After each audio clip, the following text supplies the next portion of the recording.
என் அண்ணன் பறையன் அங்க இருக்கிற திருமாவளவன் என் அண்ணன் கூட கூட வச்சுக்கிட்டு நீ கூட்டி கொடுக்குற மாதிரி இருக்குல்ல அப்படின்னு தான் நான் சொல்ல வரேன். நான் ஓப்பனா சொல்றேன், அண்ணன் இல்லைன்னா அந்த திமுகவே இல்லை. தெரியுமா உங்களுக்கு? ஓப்பனாவே சொல்றேன், அடிச்சு சொல்லுவேன். என் அண்ணன் இல்லைன்னா அங்க திமுகவே இல்லை.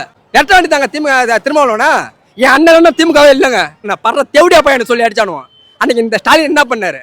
ஒண்ணுமே பண்ணலையே. ஆனா இப்ப அண்ணனுக்கு மரியாதை ஏகப்பட்டது. ஏன்னா அண்ணன் பார்க்கவே எல்லாம் பயப்பட ஆரம்பிச்சிட்டாங்க. இப்ப திருமாவளவன் மட்டும்தான் அடுத்த சிஎம். திருமாவளவன் மட்டும்தான் அடுத்த சிஎம். தெரிஞ்சுங்களா உங்களுக்கு? வேற எவனுமே கிடையாது, எந்த கொம்பனாலையும் முடியாது. தெரிஞ்சுக்க. என்னங்க பறையனா அவ்வளோ கேவலமா?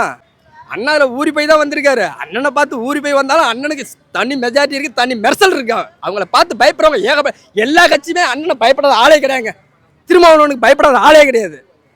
திருமாவளவனுக்கு பயந்து தான் அரசியல் நடக்குது. திமுக சேர்த்தாங்க சொல்றேன். நீ பயந்துக்கிட்டு தான் கூடயே வச்சிருக்க. தெரியுமா? பயந்துக்கிட்டு தான் நீ கூடயே வச்சிருக்க.